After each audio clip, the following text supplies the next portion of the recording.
Coast, West Coast, or around the world. This is Coast to Coast. How's it going, guys? I'm doing fantastic. I'm all excited, and we'll get to this in a little bit because I had 3 waiver wires that I was trying to go after, and I got all 3. So now I have actually a little bit of options for both quarterback and running back that we will talk about here shortly. Hell yeah. And we found out that Dustin, and I'll speak for Dustin, is going to get to go actually see a Vikings game. I am. Yeah, it's too bad you're not a fan of them. My birthday is January 4th, and my boss called me this morning, which is why I was late getting into pre-show. And he's like, "What are you doing on your birthday?" I'm like, "As of nothing now, because I typically don't do anything because January sucks in Wisconsin, so I don't do anything." He's like, "Oh, you're doing something now." I'm like, "What do you mean I'm doing something now?" He's like, "You're coming out to Michigan, and we're going to the Vikings-Lions game." I'm like, "I guess I'm coming out to Michigan for the Vikings-Lions game on my birthday." You're like, "Yeah, I am." I just don't know. We just don't know what day it is because on the schedule it still says January 4th or 5th. That's going to be the 5th. That's absolutely going to be the 5th. It's going to be the Sunday night. It's going to be the Sunday night game. That's going to be the Sunday night game because there's no other need to have any other game on Sunday night because that will be both short of. I mean, even if Detroit loses, if both teams lose one more game, that's still for the division that night. Anyway. Yeah, no, I'm saying even if Detroit loses this game coming up, and I think they're going to. I got Detroit losing in Chicago. I tell you, that's a game that you should bet the money line. It's a trap game. Chicago. It's a trap game for Detroit. I'm not saying trap game. It's an outdoor game. Yeah. That ain't trap. That's outdoor. And they have guys from the restaurant playing defense.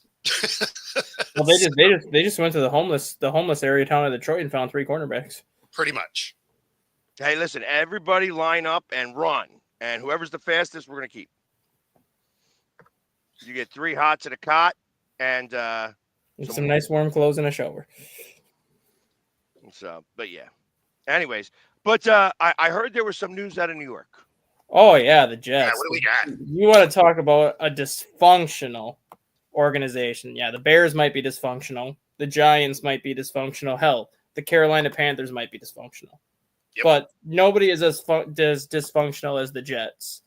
And there was an article that came out on NBC this morning with I think it was Chris Sims or whoever the host was of that show, basically going back on that Jerry Jeudy trade last year, where the Jets were trying to get Aaron Rodgers, the number 1 receiver, to pair with Garrett Wilson, and Jerry Jeudy was the guy they were targeting.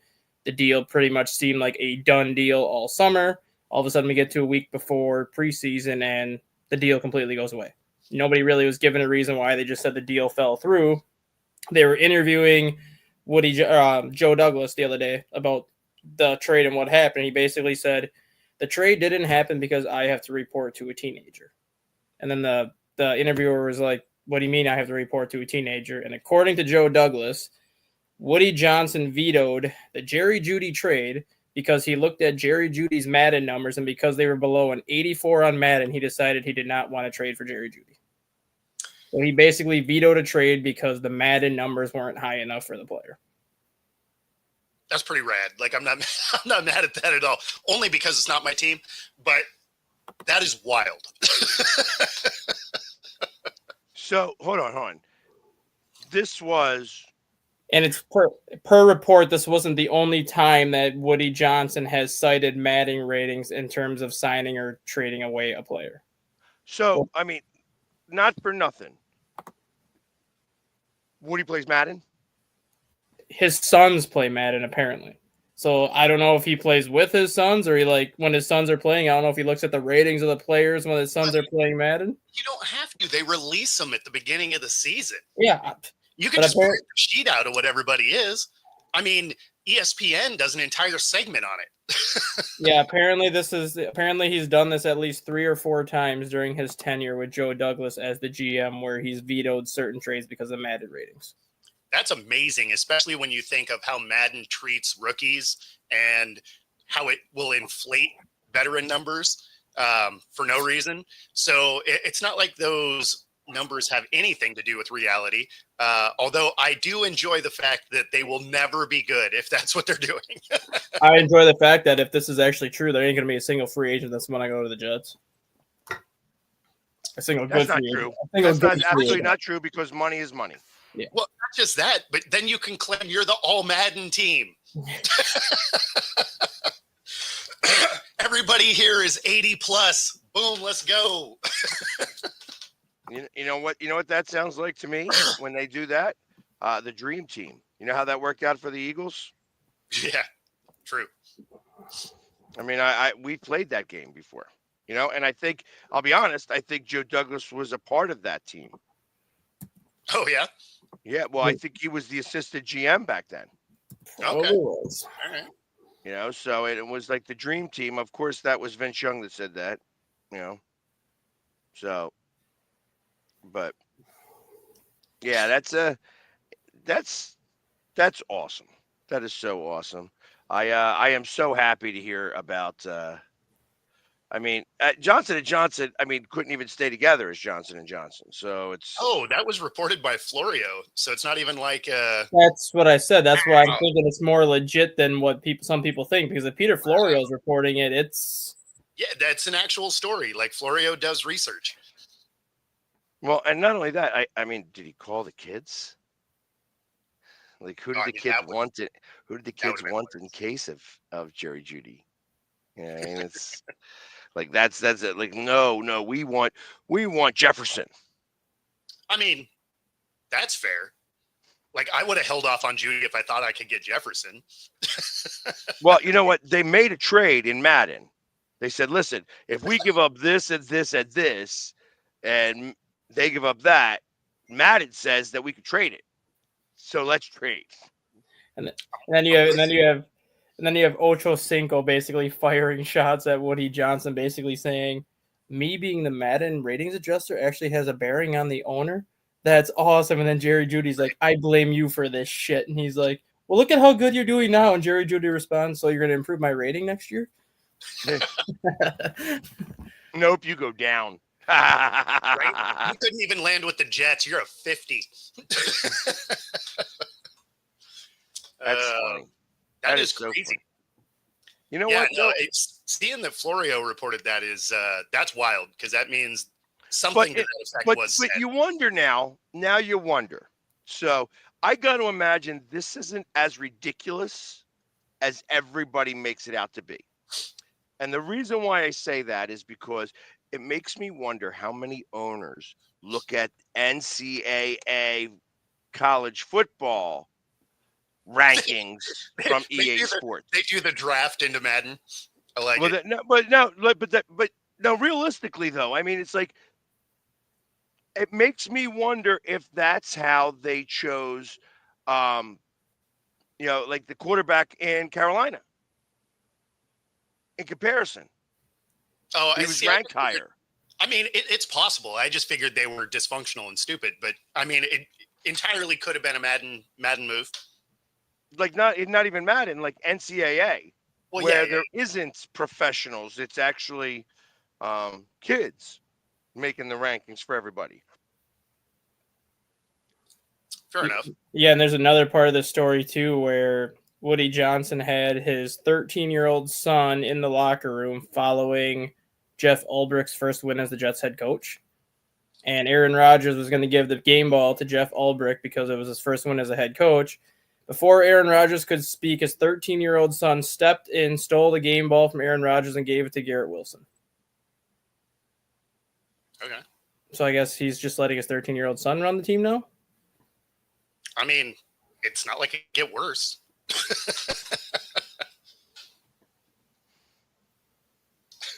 Really? Like, what did Garrett Wilson do in that game, by the way? I don't know. I don't think he caught many passes. He caught the game ball after the game. Maybe he won the Madden Super Bowl with Garrett Wilson on Madden. Did Garrett Wilson give it to the coach? No, the 13-year-old son took the ball out of Aaron Rodgers' hands and literally handed it over to Garrett Wilson before Aaron Rodgers could give it to Jeff Ulbricht. Wow. Yeah, okay.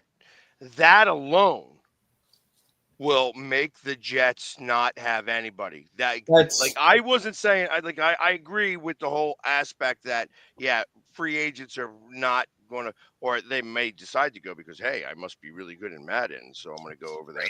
But realistically, like that alone will stop people from going to the Jets. Yeah, I if mean, you go on Bleacher Report and click on the NFL, like the NFL news tab on Bleacher Report, the whole front page of the NFL right now is a bunch of shit about Woody Johnson. Like somebody is out to Interesting. get that man today, and there are stories left and right coming out about Woody Johnson today. well, that means that there are people up in New York that are trying to get him to sell the team. No question. This is a sell the team move. Mm-hmm. You know, Yeah. and not for nothing, but I know of a guy who would love to buy the Jets and probably change the whole franchise around. And although I wouldn't want him to buy the Jets because I feel like he would change that franchise around, Fair enough. he would absolutely do it right now. I know he don't have the right amount of money. He'd have to get a group, obviously, but he's the right guy for it. Gary V. He's a fan. He's got the money, and he's got a little bit of the money, and he's got the power Yeah, I to was be gonna able say, to he has acquire the ability rest to get of the money. money. To acquire the rest of the money. Yeah. But you'd have to buy that team right now for like $8 billion, probably more, probably like $10 billion. I don't know. They're bad enough and dysfunctional enough. But it's still worth. They're on the top 6. No, for sure. I just mean like you'd be able to get them cheaper than if they were a decent team. Yeah, the Jets are valued at $5.4 billion. Which puts them at number 5. Which puts them at number 5. So I mean, you probably have to spend $8 billion to buy him, because Woody Johnson's not going to just sell him for the $5.4 billion. He'll try to cash in a little more. So you're probably looking at $7-8 billion is what you would buy that for. Yeah, I mean, just about any of these are going to be ownership groups moving forward anyway. Just sheer dollar figures. Like it's really not going to be one guy buying the team anymore. Yeah. When it was the unless you're Jeff Bezos. Exactly. Yeah, Elon Musk, Jeff Bezos, Steve Cohen, any of those ones that just like, I got the money to do this today. Yeah, even still, right? Like they're probably not. Like they might, right? Because they might just be doing the swinging contest. Look, I own a team, but I would bet with the way that the numbers are going for these franchises, that most of these things are going to have ownership groups, or at least, some sort of partners. And not even necessarily because they wouldn't be able to afford it. You just wouldn't necessarily want to take all of that overhead yourself. Right.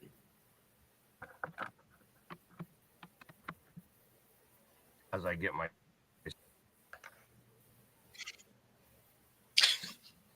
I'm a mess here today. Yeah, it's all right. It's Thursday. At least we got football today.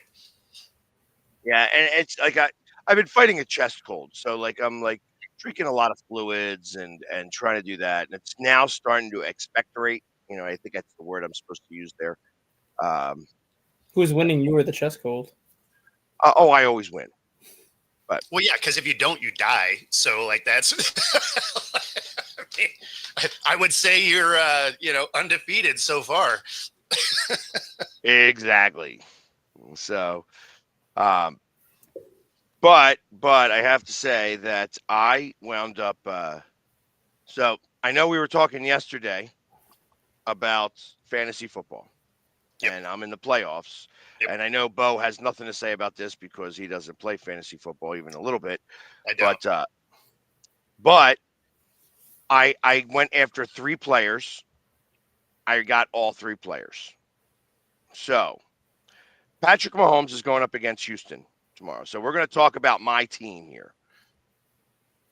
Patrick Mahomes is going up against Houston. He's rated to get 20.5 points. I got Michael Penix, who I was able to pick up on the waiver wire, and Anthony Richardson.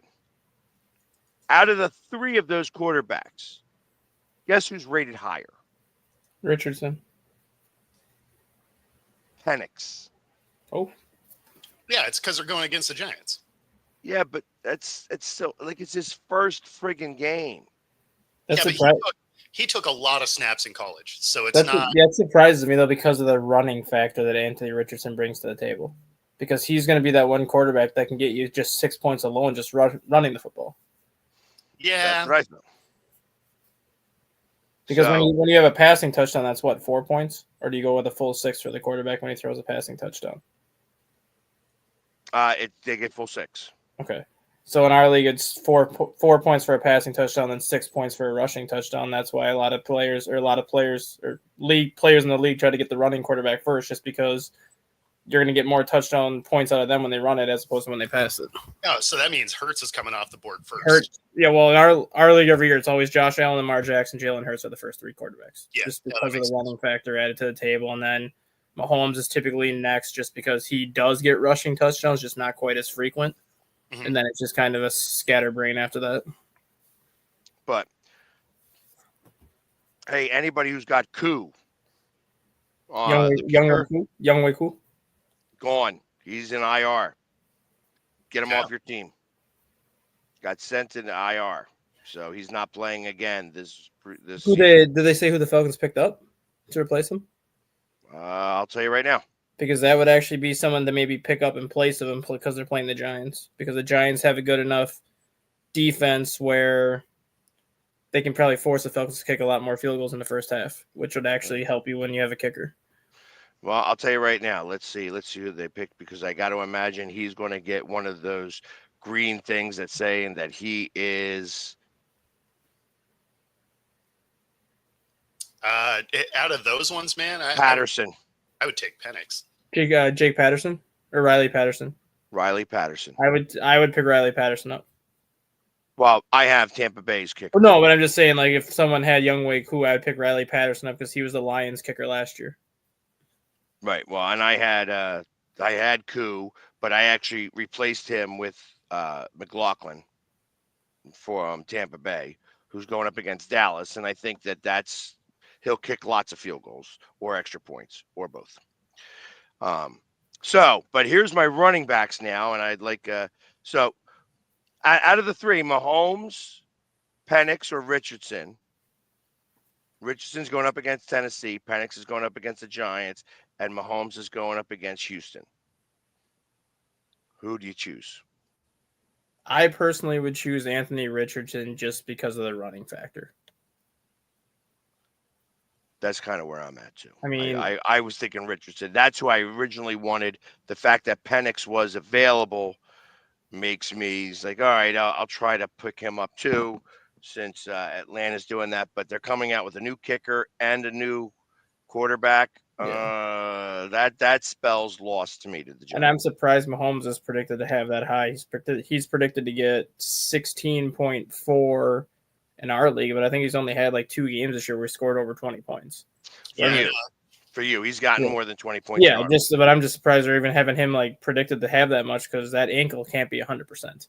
I don't even think he's going to be throwing nearly as much as he typically would. He won a Super Bowl on a high ankle sprain, so I don't want to hear it. You know what I mean? It's like he won a Super Bowl after they steroid shot him at halftime. Hey, listen, and I told you guys we had that did we have that conversation here?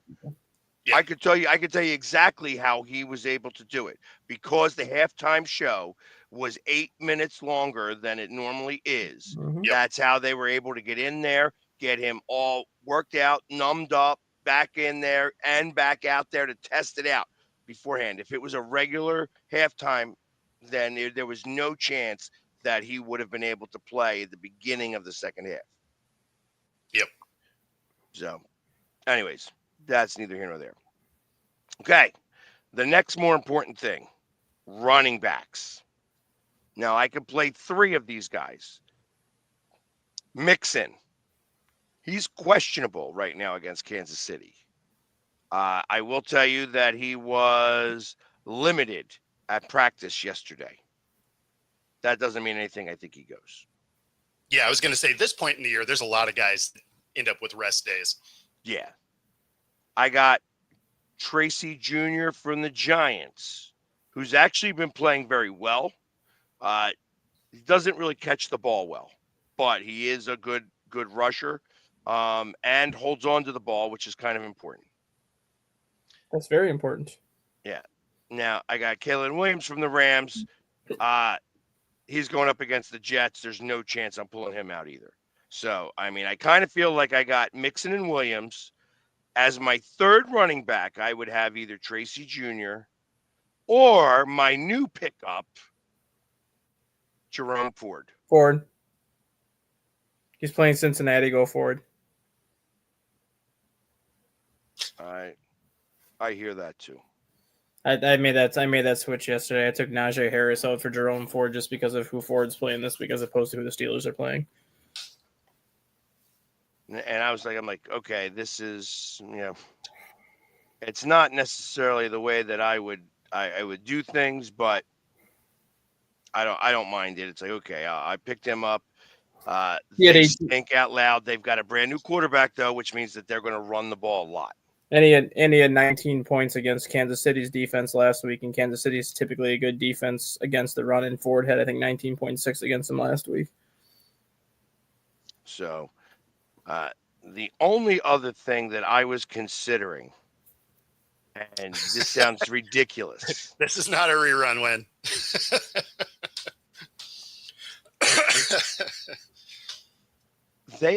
So the defense, I have the Eagles defense. Okay. Which is a good defense. They don't wind up with a lot of turnovers. Yeah. But they do get the sacks and everything. They're scheduled to get 8.9 points. The Lions defense is scheduled to get 10.3 points.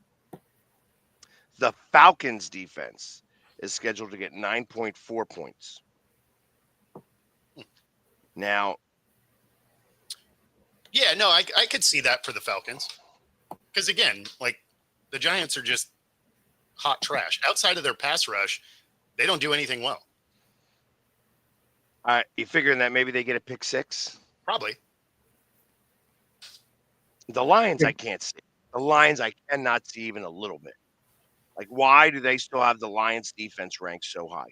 Because they're going to get sacks on Caleb Williams, and that's going to get him points every sack. So if they sack Caleb Williams 5-6 times, you're looking at about 8 to 9 points right there. Exactly. And then if they give up only a couple field goals, you're going to get some points just based on not giving up touchdowns.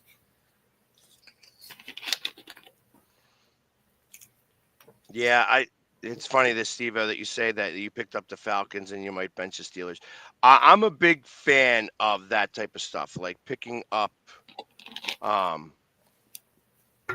defenses, because defenses will get you a lot of points sometimes. You can get lucky and take those points. Yeah. I just don't see Detroit scoring. That defense is not going to do pick sixes against Chicago. They won't. That day, so I checked the weather on that day. That day is going to be up this year. It's going to be the coldest day of the year, at least the coldest air. Yeah. Up this year, for this season. You know what I mean? Obviously. Yeah. So it's going to be the coldest day. However, it's only going to be like 28 degrees. Yeah. So it's not like it's frigid. I mean, they don't play football in January in Chicago anymore, so I can see why this would be the coldest day of the year.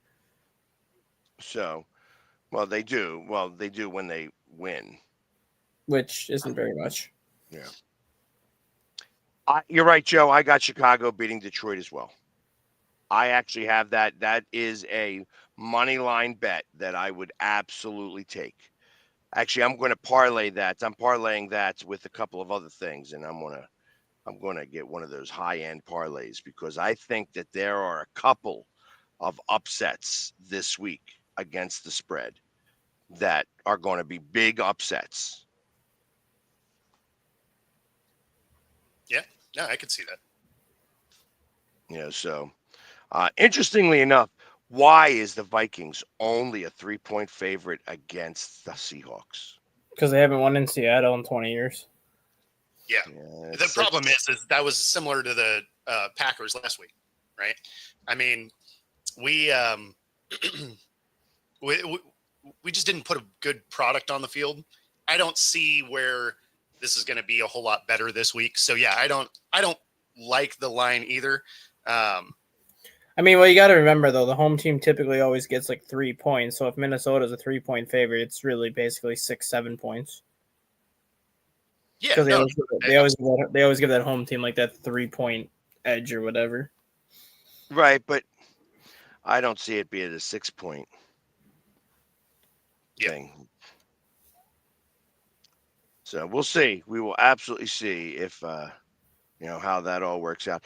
But here are the teams that I think, I'm going to make early predictions now. First off, the Broncos tonight against the Chargers, and the Broncos are getting 3 points. Yeah, the Chargers are. They get the 3 because they're at home. Yep. And so it would be in essence a pick 'em. Yes. No chance. No chance. I like the Broncos here.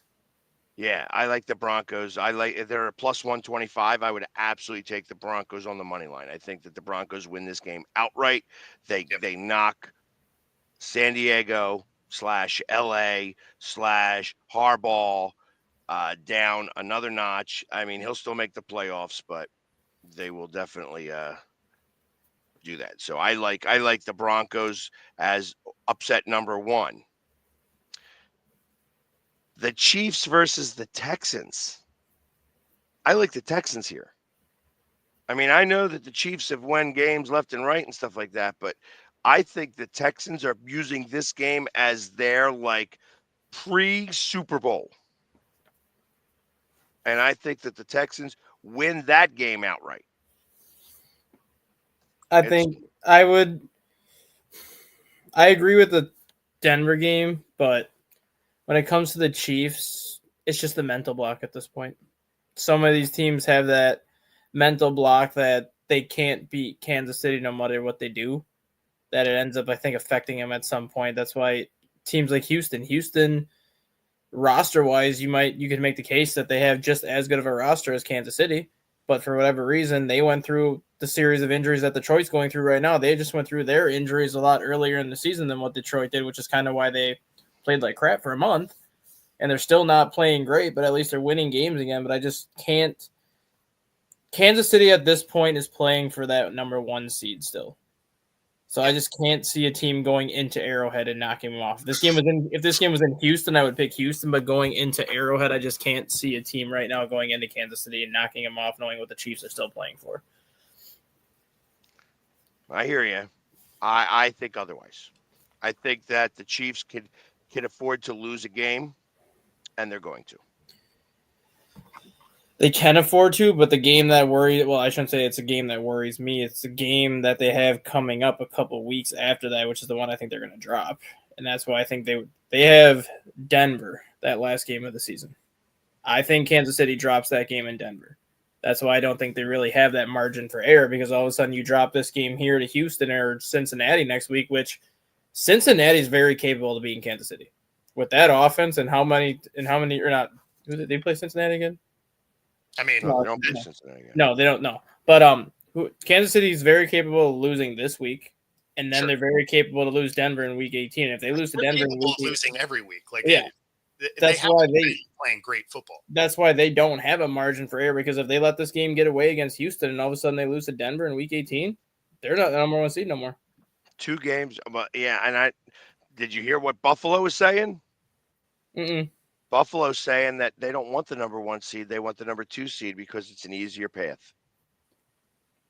You don't run into any of those other wackadoo teams that could possibly upset you. And you don't have that week off, where we've seen a lot of times the last couple of years that number 1 seed that has that week off just comes out the next week really flat. Yep. That's a tough one. You're not going to go Charbonnet, I don't think, against Minnesota's defense. No, I wouldn't do that. And I wouldn't go Tim Patrick either. I actually like McMillan. I wouldn't go Valdez-Scantling against Green Bay in the freezing cold weather on Monday night, because he can't catch when the weather's cold anyways. He has a hard enough time catching. Oh, that's right. That's up in Green Bay, isn't it? That's why I like McMillan. I think McMillan would be the guy. Just my opinion. Yep. Actually, it's not the offense that is the scary part. I just looked last week. Didn't the Chargers get spanked last week on Well, Monday Night Football? They got spanked by Tampa like 41-17 or 41-20, something like that, but they were actually winning that game at halftime. I think it was 17-13 they were winning at a halftime, and all of a sudden the second half, the defense forgot how to play defense. Yeah. Well, and the thing is the Chargers and the Broncos are basically the same team. They play good defense typically, and their quarterbacks are above average. And that's how they beat you is they shut you down.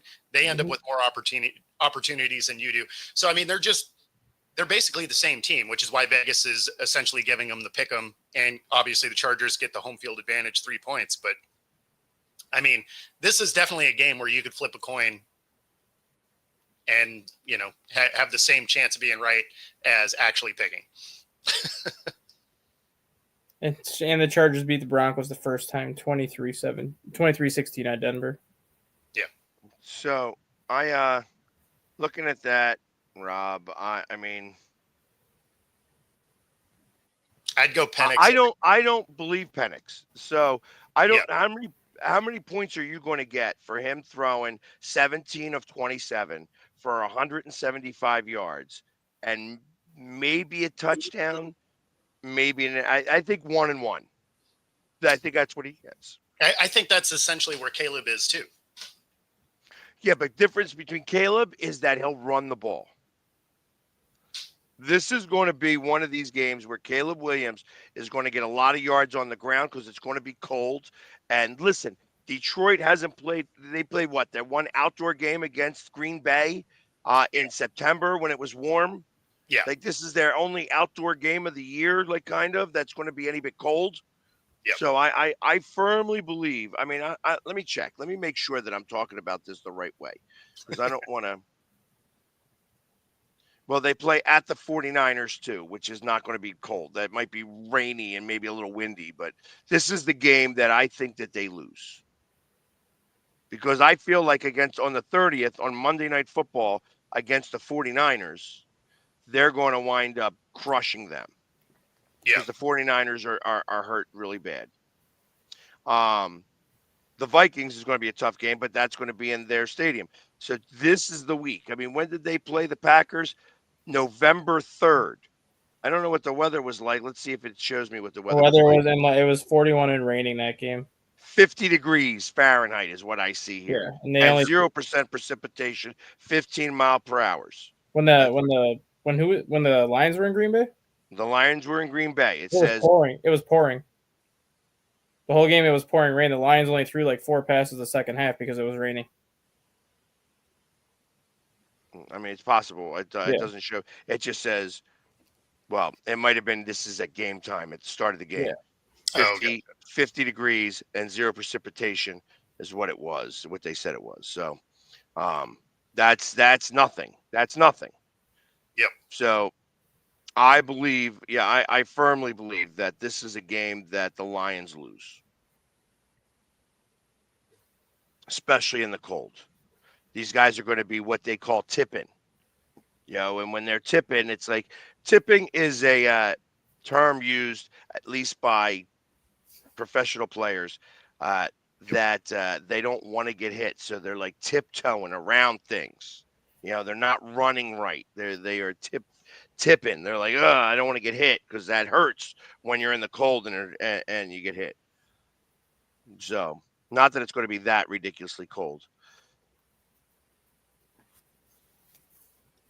Let's see. What else was the other game that I saw that really kind of was like, I don't understand this choice here. I kind of like the Jaguars to beat the Raiders in Vegas. That's not a big deal. What are the Raiders favored? By 1.5. Really? Yeah. Wow. Yeah, again, that's the home team getting 3 though. No. I understand it. Even with that, like they don't have anybody left on the roster. It's the fact that Mac Jones is starting. If Trevor Lawrence was starting, the Jaguars would probably be 5-point favorites. No, for sure. I just mean because you have Crosby and everybody out too. I mean, there's nobody left on that team. Like everybody's going to smack the Raiders at this point. So that brings me to an interesting question for you guys since we just brought them up. Knowing how far the Raiders have fallen this year as opposed to kind of the position they were in last year. The Yep. Raiders have a good shot to get the number 1 or the number 2 pick based on their record right now because they're 2-11. Okay. 2-12, something like 2-12. No, they lost on Monday. Could you see the Raiders hiring Deion Sanders so he can draft Shedeur Sanders? I mean, top 2 pick. So probably not, right? Like I don't really think that Deion's going anywhere. That being said, he did indicate that the Raiders would be a spot he would entertain. And so then, in money that was trade, money's right. They pick number 2. You know they're taking Shedeur Sanders. Joe, I don't know what you're looking at, but I actually have the Raiders as a -1.5 against the Jaguars. Yeah, And they have a money line of -120. It's even money if you're the Jags, if you got the Jags winning. Let's see, what do we got? Which one are you looking at? Which sports book? I'm looking at ESPN Bet, actually, is ESPN. what shows up. I was going to say, I'll take a peek at CBS, which I think uses MGM. Yeah, the Eagles beating the Commanders are a thing. But Eagles are favored in that game, so I'm not concerned about that even a little bit. Yeah, Here's Raiders are another game that intrigues me. The Panthers beating the Cardinals. Why? Why would that even be a thing? Because the Panthers are playing better, and the Cardinals have kind of gone down the crapper. And it's a 5-point spread. That's a steeper spread than I thought. I thought it might be 1 or 2. I didn't think it'd be 5 points 5. Like, I'm not going to be surprised if the Panthers win because they've been playing much better the last month, and the Cardinals have not. Oh, man, it would be tempting to take the Panthers to cover. I don't think they win outright, but I could see them covering that. Outright. I think they could win outright. Like, who's I mean, hurt?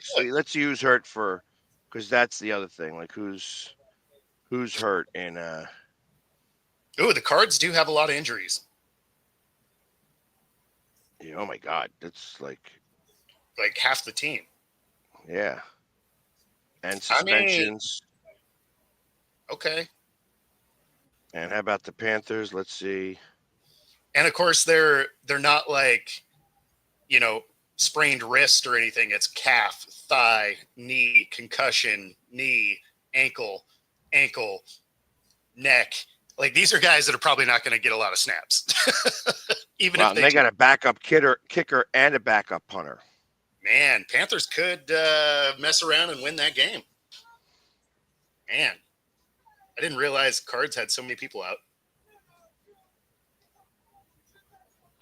Yeah. So there's my parlay for the week. The underdog parlay. The Broncos. We're all expecting that too, Rob. The Broncos, the Texans, the Bears, the Panthers. Yeah, I don't see anybody else that's maybe the Jags if you wanted to do that, but I don't like betting on toilet bowls. Yeah. That's what I like. Broncos. But if you're into sports betting, you can do it right alongside us here. Yes, you can. Oops. Wrong slide.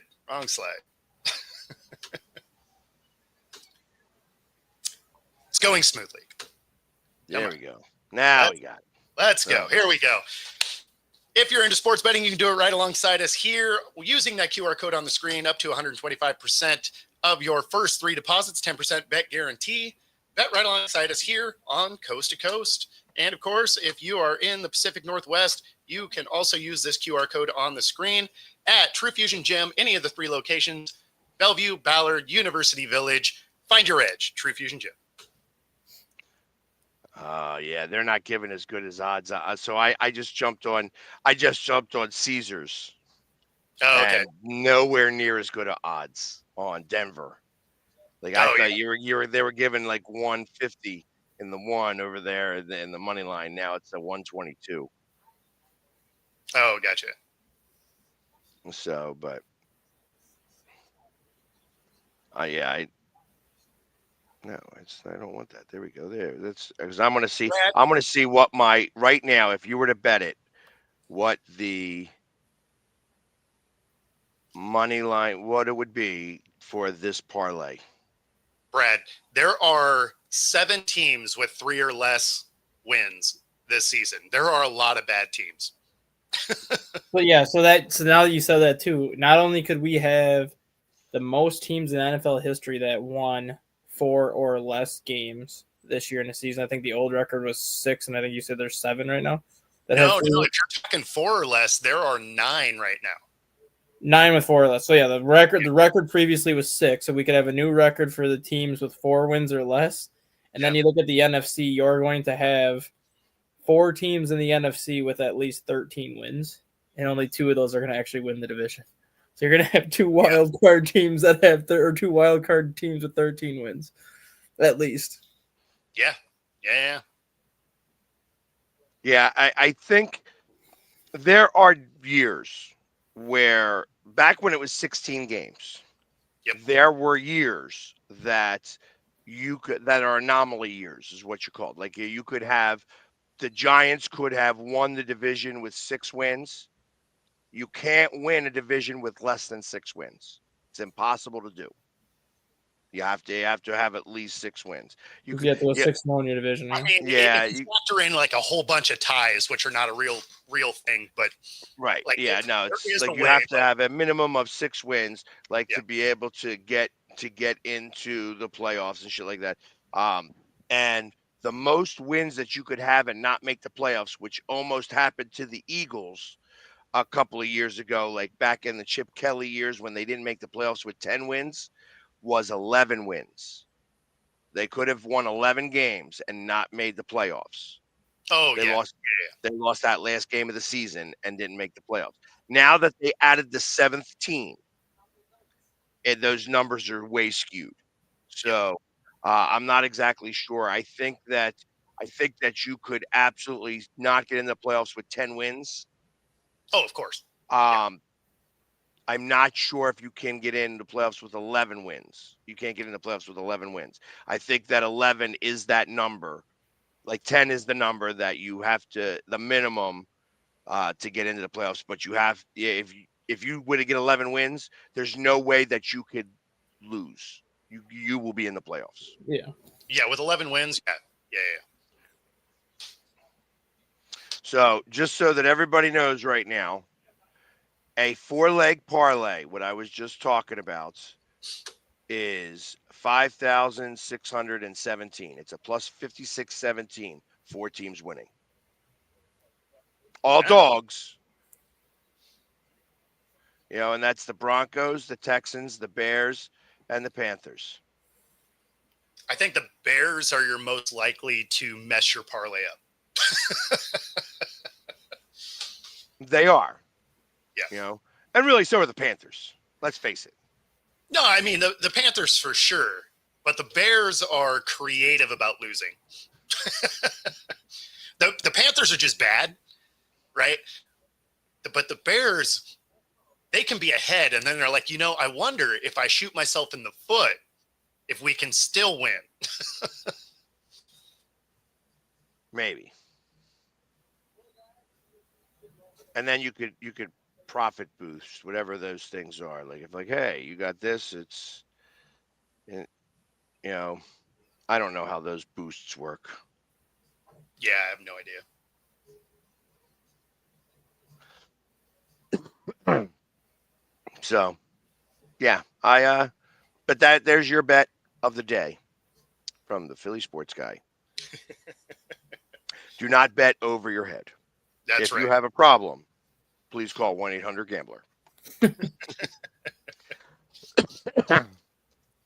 So I kept seeing these questions about Penn State versus SMU. Yeah. Yeah, I hadn't posted it up there because we weren't talking about that at all. So, But let me see. I figured we were just going to talk about college tomorrow since the playoffs actually start tomorrow. Yeah. Well, They could. let me scroll up because it was posted a couple of times. So Let's go. It's well, Penn State's favored by 8.5 points. Yeah, They're going to beat the brakes off of SMU. I agree. I mean, SMU is not used to playing in cold weather, which it's going to be miserably cold in Penn State because they have the early game on Saturday. It's supposed to be, I think, in the upper teens at kickoff in Penn State on Saturday. So you're going to have to deal with that. You're going to have to deal with the most physical team that SMU has ever seen because Clemson's good, but they're not physical like Penn State, and SMU is not a big team up in the trenches at all. I think their average size in the trenches is like 280. Penn State averages about 310 in the trenches. So, I mean, SMU is already going to be in for a tall task, and the quarterback, Dad Jennings, is good, but he's going to be like Caleb Williams on Saturday where he's just going to be running around for his life in the backfield trying to make something happen. Understood. So what I like Of all the teams in the playoff, SMU got the worst matchup. Like the worst matchup that kind of gives them the biggest disadvantage. All the other games, like Clemson can theoretically beat Texas because Clemson's played in plenty of big games before. They can beat Texas. yeah, I don't see that happening. They're not. they could. They In could. theory, they could, Yeah, but like- that ain't happening. Indiana and Notre Dame, that's a pretty balanced game. And then Ohio State and Tennessee, that's also a pretty balanced game. SMU is the one that got the worst draw, I think, out of all of them. And that's the game I kind of like the best. I would take the Hoosiers to upset Notre Dame. Mm-hmm. I would too. I like that. I think it's going to be. I think they beat them good. They can't score a lot of points, but I don't think that you need to against Notre Dame because they got a pretty good defense, the Hoosiers. And the fact that it's going to be snowy, Mm-hmm. I think that works. I think that works for the Hoosiers' benefit. Mm-hmm. So, although it's interesting to me, since you're much closer to this there, Dustin, I'm going to ask you SDSU versus NDSU. Yeah, right now it's a 3.5 point spread. I like SDSU. I mean, I think they're the two-time defending champs. For sure, the defending champ, but I think they're the two-time defending champs. They have a really good quarterback in Mark Gronowski, who is a redshirt senior this year, but does have 1 year of eligibility left. So he's looking at transferring into the FBS next year. But this year alone, he has 22 touchdowns, 7 interceptions. Last year, he had 29 touchdowns and 5 picks. The year before that, he had 26 touchdowns and 5 picks. He's also a threat to run as he's got, I think, double-digit touchdowns on the ground. He's the second winningest quarterback in FCS history behind, I think, somebody from North Dakota State University a long time ago. So just that alone and the experience that they've had the last couple of years just this late in the playoffs, I got to give SDSU the nod over NDSU. Okay. I like that. I think it's going to be the best. It's going to be the best game of the two this weekend. Just because they're the biggest rivals up in that area of they're probably the two biggest rivals in all of FCS. I kind of think that in Division II, absolutely. No, FCS. Yeah, I mean Montana State is big, and some of those other rivalries are big, but the North Dakota State South Dakota State rivalry is probably like Auburn Alabama in the FBS. Like this is probably in Ohio State Michigan. This is like probably the Ohio State Michigan of the FCS is South Dakota State and North Dakota State. Well, that's a Saturday game, by the way, just so that everybody and with a spot in the national championship game on the line too, like that rivalry is going to be turned up a bit on Saturday. No, I get that. And then also another Friday night game, which is going to be interesting. Friday afternoon game. I think this is the I Don't Care Bowl. The Tulane Green Wave versus the Florida Gators. I mean, Tulane had a pretty good season this year. I'm a big fan of Tulane, just watching them play sometimes because they're one of those Wednesday night games. Mm-hmm. they play on Wednesday night a lot. So I got to follow them a little bit, and it's kind of fun to watch them win a little bit. But going up against the Florida Gators. Gators finished the season on a pretty good run. Mhm. Like the Gators found themselves the last 5 weeks of the season. Okay. Well, and then the only other game that really has any bit of interest to me, and it have interest because of the coach of Tennessee, Heupel? going up against Ohio State.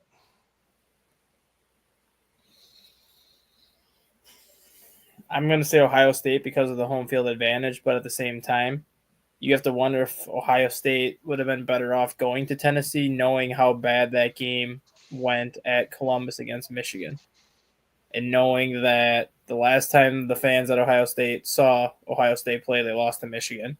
The last time the fans saw the team play, you had that big fight on Ohio State's field, and if things go south in the first quarter, it could turn ugly there really quick. Like, I'm not saying like 21-0, but if Ohio State falls behind 10-0 early, it could get very hostile in there really quick on Saturday. And that's why we're tuning in.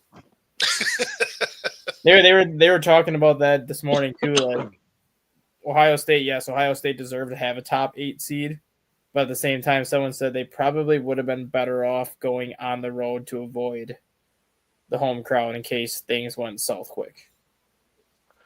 Yeah, I don't think that Ohio State's crowd is going to turn against them. They were kind of looking at like the way they lost to Michigan and just how poorly they played offensively.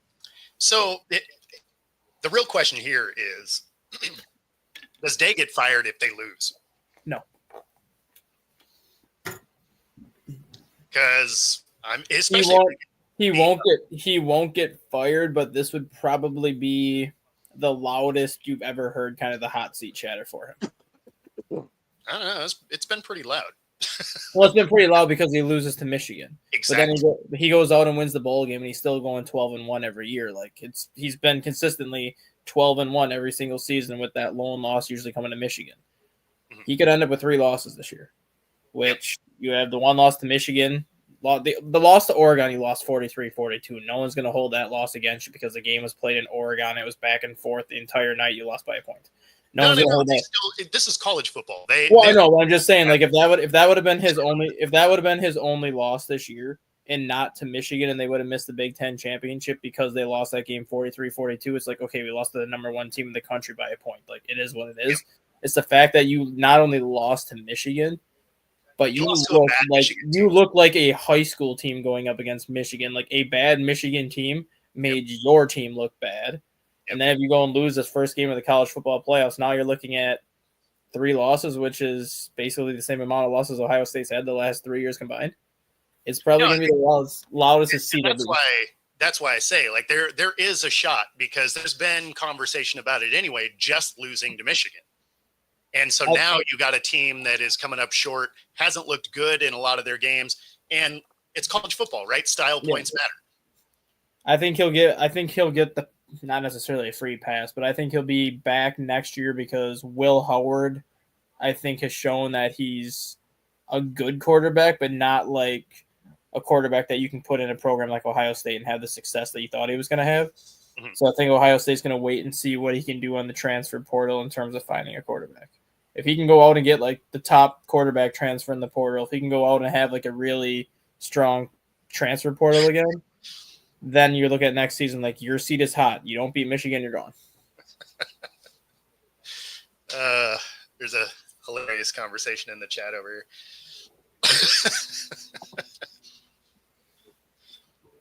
I love it when everybody says Dow sucks. You know, it's funny because 2 things can be true. They can have a lot of injuries and still be bad. Yes. They weren't exactly killing it before everybody got hurt. What I could see next year's your year, but next year, Joe, boys is or your whatever year. Nonsense. What I could see happening with Ryan Day, though, is I could see him entertaining an NFL job as opposed to maybe getting fired. Wait, say that again? With Ryan Day, instead of him getting fired if they lose, I could see him entertaining an NFL job. Oh, yeah. No, I thought I had a connection problem. No. Like Well, as an he was- offensive coordinator? Is that what you're talking about? Yeah. Because Oh, he okay. was I thought you meant as a head coach. It's like there's zero chance. no, he was linked to I think he was linked to the Rams last year as the OC before they brought in Zach Robinson as the OC. Like I could see the pay's not going to be as good as Ohio State, but he'd still have some pay coming from Ohio State if he left for a couple of years. But I could see him entertaining an NFL job if they lose, just to kind of get away from the spotlight for a little bit and just kind of rebuild your resume a little bit. And on that nonsense, we are done for the day So we because are. we started late. We did. We Just did. boning his coffee. Hey, I needed some. You can hate all you want, but I don't drink coffee. I'm not going to hate. I need some coffee to get through this nonsense. Exactly. We'd like to thank everybody for all the talking in the chat because that chat was fire today. It was on fire today. Absolutely. You guys are going after it. I love it. If you're watching on YouTube, be sure to like and subscribe. If you're not watching on YouTube, pop over and like and subscribe. If you're watching on Roku, stay tuned for the next hour. Otherwise, we're going to get out of here. Enjoy the games tonight. We'll see y'all tomorrow. Later, guys.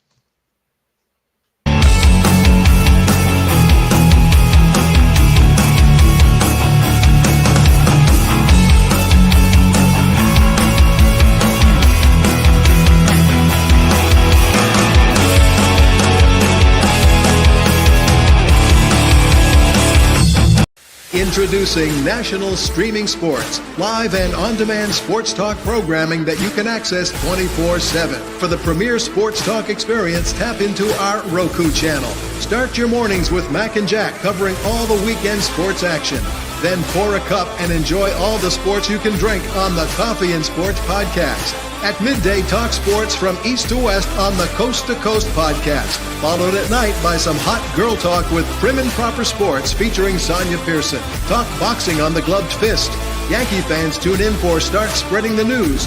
And there's more on the College Sports Huddle and Sports Scope with Robert Butler. There are 20 podcasts in all and 70 weekly shows giving us a 3.4-star viewer rating. To find us on Roku TV, search for National Streaming Sports on the Roku search bar.